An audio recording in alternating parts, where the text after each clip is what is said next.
Alright, so I have 20 Roma tomatoes here. We're gonna make a roasted tomato soup. One thing I really love about this roasted tomato soup is roasted tomatoes pull such a beautiful amount of flavor out of them. Really easy process to do it. The oven does most of the work for you. I'm gonna be making a homemade vegetable stock for this recipe. Really simple to put together.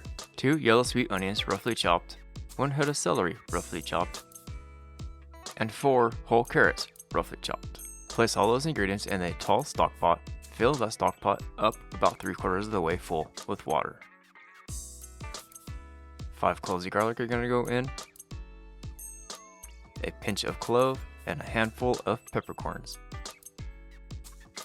Put it on the stovetop, turn the burner up on high, bring it up to a boil, reduce the heat to about a medium low to keep it at a simmer, and let that simmer for about an hour. About the same time that it's going to take to roast the tomatoes. Give the tomatoes a thorough wash under cold running water and let them air dry. I'm using a tomato shark to remove the core. Alternatively, you could use a paring knife. Just use caution as I don't want you to cut yourself. I love this kitchen tool. Makes corn and tomatoes really simple, really quick. I'll leave a link in the description if you want to grab one. They're literally like $2 or $3, so not even a big deal, right? Each of the tomatoes are going to get cut into quarters. I'm not worried about removing the skin or the seeds as I'm going to be straining the soup later on in the process. Place all the cut tomatoes into a large mixing bowl. Hit it with 2 tablespoons of oil. I'm using a good olive oil. 10 turns worth of freshly cracked black pepper. A good healthy pinch of kosher salt.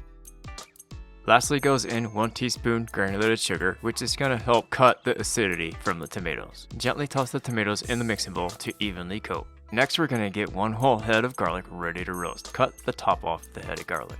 Expose all the cloves like that. Garlic down. Oil. Pepper. I like using my homemade seasoned salt. I'll make sure the recipe's in the description for if you want to use mine. Otherwise, just salt, pepper's fine. Hold up. Do a ball. That's it.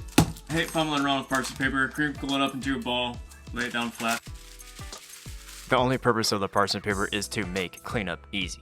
Evenly distribute the cut tomatoes between 2 baking dishes. Fresh herbs. This is thyme, rosemary, sage. Just kind of break it apart. Toss it on top. So the garlic that's in the foil, just tuck it in one of the corners of the baking dishes. No big deal there. I like having a lot of black pepper, so I'm gonna crack a little bit more on top of there. I mean, obviously this is all to taste at this point, right? So, an oven, 425 degrees Fahrenheit, about an hour. Before I do toss these tomatoes into the oven, I like to gently toss them one more time, evenly distribute the herbs and get some of the herbs underneath the tomatoes. As the tomatoes bake off, the herbs are going to perfume the tomatoes, flavoring them even further. We're going to add a delicious creamy texture to the soup with an infused cream. Rosemary, sage, and thyme, about a sprig's worth of each, freshly cracked black pepper, a nice pinch of kosher salt. Put that on the stovetop, bring it up to a simmer, kill the heat, and let it steep for about 10-15 minutes. If you need to do so, rotate the tomatoes halfway through the cooking time.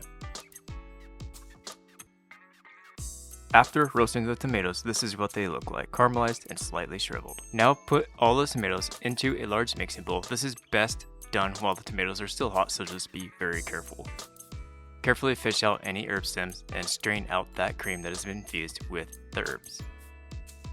By now the vegetable stock is ready to go. Using a ladle out 2 cups worth. We may or may not use the entire amount. When the garlic has been cooled enough to handle, carefully remove each of the garlic cloves from the head. This is going to use the entire head of garlic.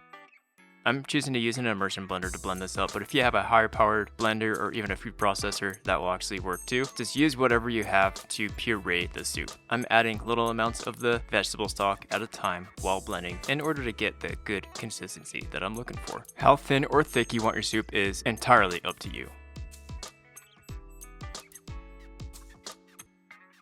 I like having smooth soups, but if you don't mind the pulpiness of the soup, you could go ahead and skip this process. I'm using a fine mesh strainer and straining out the soup, of course having a bowl underneath to catch the pureed soup. Using a small ladle, I'm gently forcing the soup through the fine mesh strainer, and what is left behind is pulp and the seeds from the tomatoes. Roasting the tomatoes without removing the seeds and the skin does not affect the soup flavor whatsoever. So one cool thing that you could do with the pulp is to dry it up, grind it, and add some salt for a beautiful homemade tomato flavored seasoned salt. If you want your soup thinner, use more stock. If you want it thicker, obviously use a little bit less, right? But I'm really liking that consistency on it. Once the soup has been strained out, obviously you want to give it a taste and see where the seasonings are at and add more as desired. A little bit more pepper.